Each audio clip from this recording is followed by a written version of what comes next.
Hi, my name is Brett Corville, and I'm here to talk about my disciplinary literacy resource that I used. It's from www.ascd.org.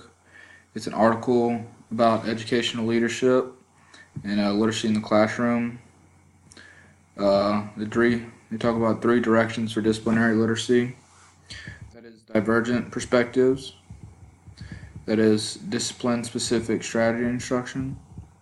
Instructional practice choice disciplinary text, instructional practice model expert practices.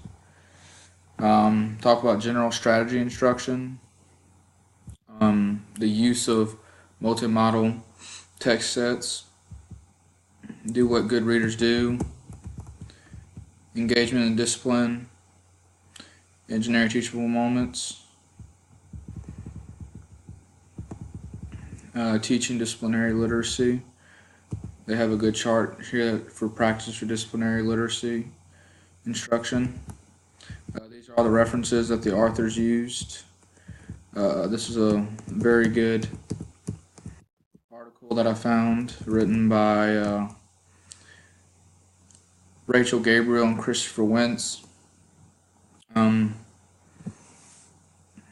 To find my resource, all I did was I went onto Google and typed in disciplinary literacy articles, and the results came up.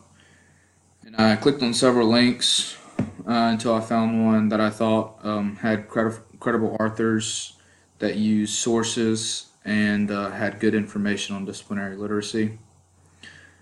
It was pretty easy to find this because there's so much information about disciplinary literacy. When you type it into Google, several things pop up, and you just have to find the right thing that you would like to use, and I found that pretty easily. From this article, I discovered that since all students aren't at the same literacy level, that some students might need more information to understand a text than other students. Like an example, instead of just reading a chapter, you could a student might be able to read a chapter, then they might need to watch a video or read a cartoon version or use an interactive model to help them more understand. As other students, all they need to do is read the chapter and they'll understand, but others might need more help understanding.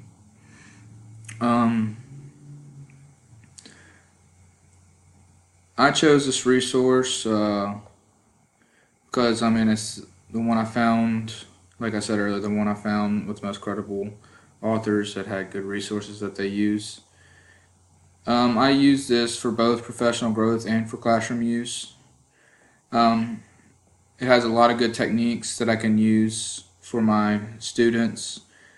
Like I said, I gave that example earlier about them reading a chapter, watching a video, looking at a cartoon, or interactive models. That's one good thing that I found, and then it also gives me more insight on disciplinary literacy that I can keep in the back of my mind when teaching my students.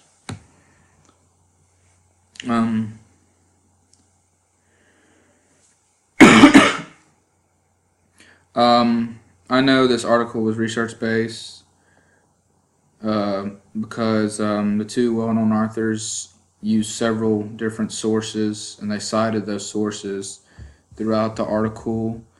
Like it says in Konorki, etc., Mohi in 2007, Fang and Kodaman in 2013. Those are just some of the few sources that they use. There's a list of the sources at the bottom right here, so that shows that it was all research-based.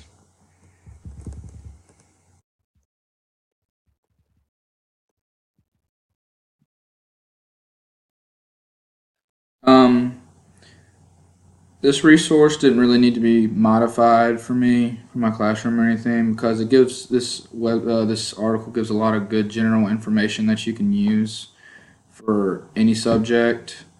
So the only thing I would like to see is a few more, like some examples for social studies and some disciplinary literacy examples for social studies. But besides that, they give some. It's so general that I can make my way around it and do it myself. So that is the conclusion to my video, and that is my disciplinary literacy resource reflection. Thank you.